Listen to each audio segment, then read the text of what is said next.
कांग्रेस नहीं चाहती कि कोई दूसरा दल आगे बढ़े। जहाँ तक अखिलेश यादव जी की बात है तो उन्होंने कुछ सीटें मांगी, इसमें क्या दो राय है।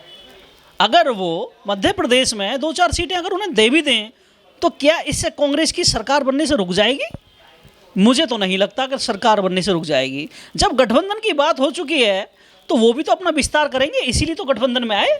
भारतीय जनता पार्टी ही कांग्रेस है और कांग्रेस आरएसएस की मां है। कांग्रेस आरएसएस की मां है तो भारतीय जनता पार्टी से ज़्यादा अगर घातक भारत में कुछ है तो वो कांग्रेस है। जो समाज अपना इतिहास नहीं पढ़ता वो अपने पतन का खुद कारण बन जाता है। और अगर मुझे लगता है कि अगर अखिलेश यादव वो प्रेजेंट स्थिति की राजनीति को देख रहे हैं, अगर उन्होंने इतिहास को समझ लिया होता तो मुझे लगता है तो ना तो वो कांग्रेस से समझौता करते और ना किसी सवर्ण पार्टी से कभी समझौता करते। लेकिन इस इतिहास को ना समझना, चांदी की विदेश से पढ़कर आए हैं, चांदी की चम्मच लेके पैदा हुए मेरे बड़े भाई अखिलेश यादव जी, और उसके बावजूद भी जो चीज़ें उन्हें समझनी थी वो सरकार मिल गई उन्हें। तो क्या बहन जी नस नस से वाकिफ हैं बीजेपी और कांग्रेस की से, इसलिए वो गठबंधन में नहीं गई हैं? मैं ये तो कई बार बोल चुका हूँ, बिल्कुल वाकिफ है। काशी मान्यवर काशीराम साहब कहते थे एक नागनाथ है एक सांपनाथ है, और ये दोनों एक सिक्के के दो पहलू हैं। एक मारता है एक पुचकारता है, फिर दूसरा मारता है दूसरा पुचकारता है। तो इनका सिर्फ एक ही मकसद है कि किस तरीके से भारत में जो SC ST OBC plus SC ST OBC से माइनॉरिटीज़ में गए हुए लोग, किस तरीके से इनको गुलाम बनाकर रखा जाए, इनको हक अधिकार से वंचित रखा जाए। कांग्रेस के हालात हैं मीठा मीठा गप गप और कड़वा कड़वा थू थू वाला, कि जहाँ पर उसकी खुद की बहुमत ठीक है, जहाँ पर उसका खुद का जनाधार ठीक है, वहाँ पर दूसरे दल को नहीं पनपने देना चाहती है वो। और जहाँ पर उसका कुछ भी नहीं है, जहाँ पर उसके कार्यकर्ता भी नहीं है ढूंढे से मिलने वाले, वहाँ पर वो दूसरों के सहयोग से अपने आप को खड़ा करना चाहती है। तो ये दोहरी नीति है, इसके वजह से इनको नुकसान उठाना पड़ेगा। लेकिन कमलनाथ हैं जो कांग्रेस के बड़े नेता हैं, अखिलेश यादव के लिए बोल रहे हैं कि कौन अखिलेश वखिलेश, जबकि उनके पिता रक्षा मंत्री रहे हैं देश में। अखिलेश खुद जो है चीफ मिनिस्टर रहे हैं उत्तर प्रदेश में, बड़ा सूबा है उत्तर प्रदेश, वहाँ के मुख्यमंत्री रहे हैं। मुझे लगता है कि यही कांग्रेस का जो बड़बोलापन है इसके पतन का कारण है। कमलनाथ मुख्यमंत्री रहे हैं और उन्हें एक वरिष्ठ नेता के तौर पर देखा जाता है। उन्हें अपने शब्दों का बहुत ही साध कर इस्तेमाल करना चाहिए। मैं इन शब्दों का विरोध करता हूँ। ये शब्द एक पूर्व मुख्यमंत्री के प्रति ठीक नहीं है। उत्तर प्रदेश के जो कांग्रेस के अध्यक्ष हैं अजय राय, वो कहते हैं कि अखिलेश यादव ने अपने पिता की जो है सम्मान नहीं किया तो हमारा क्या करेंगे। वो भी उनको सही तरह से ट्रीट नहीं कर रहे हैं। ये उनका अपना पर्सनल मैटर हो सकता है, मैं इस पर कुछ नहीं बोलना चाहता, क्योंकि बाप बेटे के बीच में क्या है, कोई तीसरा व्यक्ति क्या कहेगा। ये तो मुझे लगता है कांग्रेस के जो प्रदेश अध्यक्ष हैं उनको भी ऐसा नहीं बोलना चाहिए। ये व्यक्तिगत टिप्पणियां हैं, राजनीति में ऐसा नहीं करना चाहिए। हमें राजनीति में अपना बड़ा दिल करके और राजनीतिक मुद्दे हमारी नीतियों पर हमें बात करनी चाहिए, ना कि पर्सनल मैटर पर किसी को बोलना चाहिए। अखिलेश ने कहा है कि हमारे साथ धोखा किया गया है, इसीलिए बहन जी गठबंधन में ना शामिल हुई ना उनसे कोई सीटें मांगी। क्या बहन जी पहले से जानती थी कांग्रेस की इस मानसिकता को जो अखिलेश यादव नहीं समझ पाए? ओम भाई, अगर कांग्रेस सभी को मान सम्मान और उनके अधिकार देती तो मुझे लगता है तो ना तो समाजवादी पार्टी बनती और ना बहुजन समाजवादी पार्टी बनती। और आज जो प्रेजेंट स्थिति में जो सरकार चल रही है भारतीय जनता पार्टी, शायद ये भी ना बनी होती। कांग्रेस पार्टी ने अपनी तानाशाही दिखाने में कोई कसर नहीं छोड़ी है, लेकिन फिर भी कोई बात नहीं, उनका अपना दल है, उनकी अपनी सोच है। जैसा सोचेंगे, जैसा बोएंगे वैसा काटेंगे। ये कहाँ की ईंट कहाँ का रोड़ा, भानुमती न कुनबा जोड़ा वाला गठबंधन है और ये चलने वाला नहीं है। क्यों चलने वाला नहीं है कि यहाँ पर समाज या जनता की न्याय और अधिकारों की लड़ाई नहीं है, यहाँ पर खुद के अहम और घमंड की लड़ाई है। ये लोग कितना भी दिखावा कर लें, लेकिन इनका अहम इतना बड़ा है कि ये जनता की जो रीढ़ टूटी पड़ी है महंगाई के नाम पर, उनकी जो आह निकली हुई है, जो भारतीय जनता पार्टी ने लोगों को तबाह कर दिया, तहस नहस कर दिया है इस महंगाई के नाम पर। ना तो ढंग से बच्चे पढ़ पा रहे हैं, ना ढंग से घर के खर्चे चल पा रहे हैं, ना किराया जा पा रहा है, ना EMI भर पा रहे हैं लोग। तो इस गठबंधन से एक उम्मीद जनता को जगी थी, लेकिन ये जो गठबंधन है ये इन्हीं चुनावों में अपने घमंड के कारण टूट जाएगा। अखिलेश यादव कह रहे हैं कि हमें पता नहीं था कांग्रेस उनको ऐसा धोखा देगी।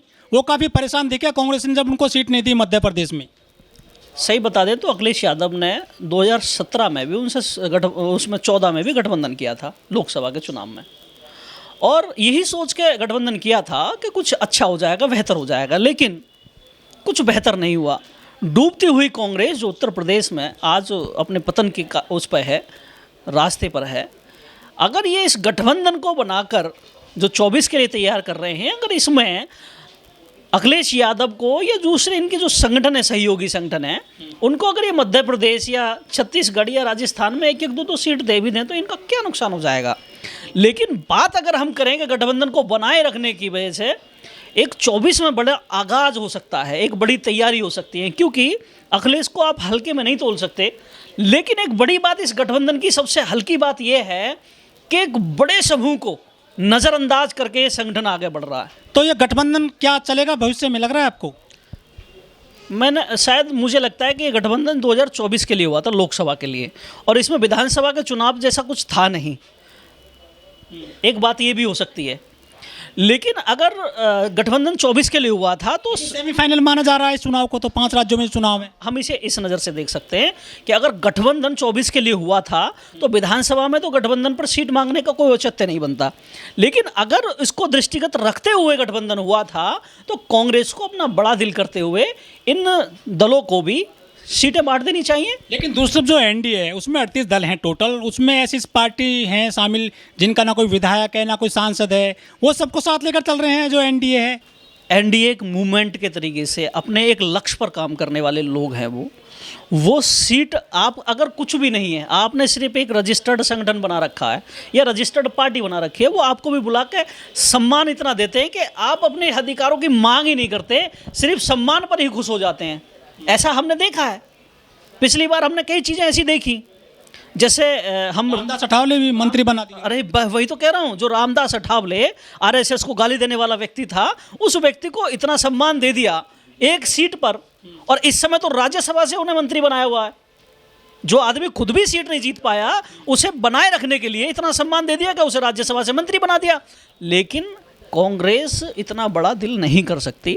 हालांकि मैं भाजपा या आरएसएस का समर्थन नहीं करता, लेकिन ये बात सच है कि एनडीए ने अपने आप को मजबूत बनाए रखने के लिए सभी को सादे रखा है अभी तक, और उम्मीद नज़र आ रही है कि 24 में भी सादे रहेगी। हल्का क्यों ले रहे हैं अखिलेश यादव को? हो सकता है उनका नज़रिया कुछ ऐसा रहा हो। लेकिन सही बता दूं मैं आपको, मैंने गठबंधन के बारे में कहा था, बहन कुमारी मायावती जी जो बहुजन समाज पार्टी की राष्ट्रीय अध्यक्ष हैं, एक बड़ी नेता हैं पूरे देश के अंदर, बहुजनों की नेता कहा जाता है उन्हें। इस गठबंधन ने इतने बड़े लीडर को नज़रअंदाज किया है। ये गठबंधन चलने वाला नहीं है, क्योंकि मैं पहले भी बोल चुका हूँ, आपके चैनल पे मेरी बहुत सारी वीडियो पड़ी है इस मामले में, और मैं दोबारा कह रहा हूँ कि ये गठबंधन टिकने वाला नहीं है। तो मुस्लिमों की जो पार्टी है उसको भी इन्वाइट नहीं किया महागठबंधन ने? बिल्कुल वो हैं ओबैसुद्दीन ओवैसी हैं, उनको भी नज़रअंदाज कर दिया है। और कई सारी चीज़ें ऐसी हैं गठबंधन के अंदर कि जो उनसे हम अंदाज़ा लगा सकते हैं, उससे एक पूरा अनुमान लगाया जा सकता है कि ये गठबंधन नहीं बल्कि जनता के बीच में पहुंचकर ठगबंधन का काम कर रहा है, ये लोगों को ठगने का काम करेगा। इंडिया महागठबंधन ने दलितों की जो बीएसपी सबसे बड़ी पार्टी है उसको इन्वाइट नहीं किया, उसको शामिल नहीं किया, और जो पिछड़ों की पार्टी कही जाती है, यादवों की पार्टी स्पेशली जो समाजवादी पार्टी है, उसको भी सीट नहीं दी है मध्य प्रदेश में, वो भी जो है नाराज चल रहे हैं। आम आदमी पार्टी अलग चुनाव लड़ रही है, और जो असदुद्दीन ओवैसी हैं उनको भी अपने महागठबंधन में शामिल नहीं किया है। तो ये कैसे जो है, क्या नैया पार हो पाएगी इंडिया गठबंधन की? इसका खामियाजा कांग्रेस उठाएगी, मध्य प्रदेश में भी उठाएगी और राजस्थान में भी उठाएगी, छत्तीसगढ़ में भी उठाएगी, और कौन सा तेलंगाना उसमें भी उठाएगी। जो भी 5 राज्य हैं इनमें जो चुनाव हो रहे हैं, इनका खामियाजा उसे उठाना पड़ेगा। जाहिर सी बात है, अगर आप अपनी तानाशाही चलाएंगे राजनीति में तो ये लोकतंत्र है, राजशाही नहीं है, लोकशाही है, इसे लोकतंत्र कहा जाता है। और गठबंधन किसी एक तरफ से नहीं चल सकता, सभी की सहमति से चलेगा, और सभी की शर्तों पर जब सहमति बनेगी तभी चल पाएगा। मैं एक शब्द नहीं समझ पाता, ये दलित शब्द है कौन। और मैं इतना घूम रहा हूँ पूरे देश के अंदर, मुझे दलित नहीं मिलता। मुझे लगता है 2-3 लीडर ऐसे हुए जो खुद ही दलित हैं। एक रामविलास पासवान जी थे जिन्होंने दलित सेना बनाई। अभी प्रेजेंट में एक नेता और हैं चंद्रशेखर आज़ाद, वो भी दलितों के लिए बहुत बात करते हैं। और मैं समझता हूँ कि दलित है कौन। दलित को एक पर्टिकुलर एक जाति पर, एक समुदाय पर चिपका दिया वाला शब्द है। मैं इस शब्द का बड़ा विरोधी हूँ। मैं दर्शकों से ये पूछना चाहता हूँ, आप इस बात पर विचार करें और कमेंट भी करके बताएं कि क्या किसी जाति को दलित कहा जा सकता है। क्या बाबा साहब डॉक्टर भीमराव अंबेडकर जब अपनी लिटरेचर को लिख रहे हैं, अपनी किताबों को लिख रहे हैं, क्या उसमें उन्होंने कहीं भी दलित शब्द का इस्तेमाल किया। दरअसल में ये एक राजनीतिक शब्द है जिसकी वजह से हमारे नेता हमें इमोशनल करके, हमारी वोट का इस्तेमाल करके, और हमारे जब वो मंत्री, मुख्यमंत्री, विधायक, सांसद बन जाते हैं, उसके बाद वो पलट के हमें नहीं देखते। वो सिर्फ हमें इमोशनल करने वाला ये शब्द है। दलितों की बात करने वाले लोग खुद दलित नहीं हैं। मैं ये कहता हूँ किस तरीके के दलित होते हैं। ओम भाई, ये शब्द अपने आप में विवादित है, मैं इसका समर्थन नहीं करता। लेकिन जहाँ तक बात रही जाटवों की, जहाँ तक बात रही यादवों की, जहाँ तक बात रही ब्राह्मणों की, जहाँ तक बात रही गुजरों की, ये समुदाय हो सकते हैं क्योंकि ये एक लोकतांत्रिक देश है। यहाँ पर ये सच्चाई है, हम इसे जुटला कर आगे नहीं बढ़ सकते। तो मैं यही बताना चाह रहा हूँ कि अगर हम सभी को, जैसे मान के चले बहुजन समाज पार्टी बनाने वाले लोग जो समूह हैं, जाटव समुदाय है, अगर इन्हें अधिकार दिए होते या यादवों को अधिकार दिए होते तो शायद ये पार्टियों का गठन नहीं हुआ होता और ये अपनी मौजूदगी में सरकार नहीं बना पाते।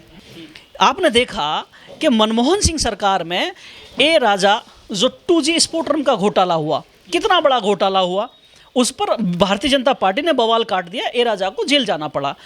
कलमांडी जो कैमल बैंड हुआ था उसमें, हाँ, सुरेश कलमांडी, 40,000 करोड़ का घोटाला उसमें उजागर करा भाजपा के द्वारा। लेकिन भारतीय जनता पार्टी की सरकार में इन दोनों लोगों को क्लीन चिट दे दी गई।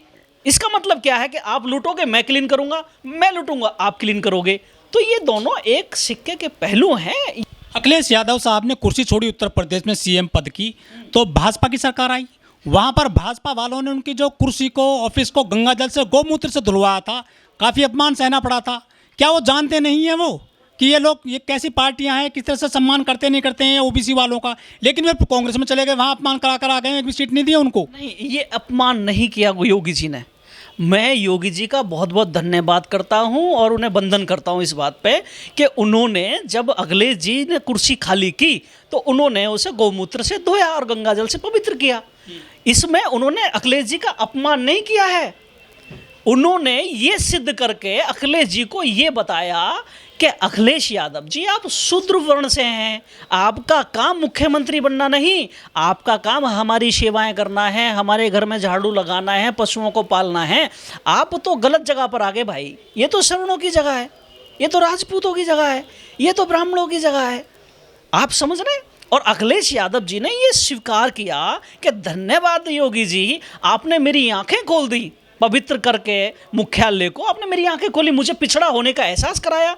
जब नेता अपनी औकात को भूल जाता है तो वो गलत नीतियों का इस्तेमाल करता है, जिसकी वजह से वो कहते हैं कि अपने ही हाथों अपने पैरों को काटना। तो कमलनाथ जो चुनाव लड़ रहे हैं मध्य प्रदेश में, पूर्व मुख्यमंत्री हैं, वो भी तो बहुत बड़े ब्राह्मण हैं।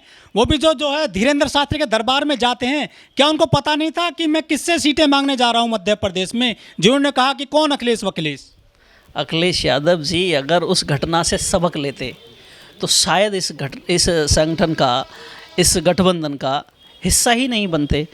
लेकिन फिर भी उन्होंने सारी चीज़ों को छोड़कर, सारे अपमानों को छोड़कर अपना बड़ा दिल करके, क्योंकि उन्होंने इसलिए बड़ा दिल किया क्योंकि भारत में जितनी भी घटनाएं हो रही हैं सबसे ज़्यादा ओबीसी और अनुसूचित जाति पर हो रही हैं।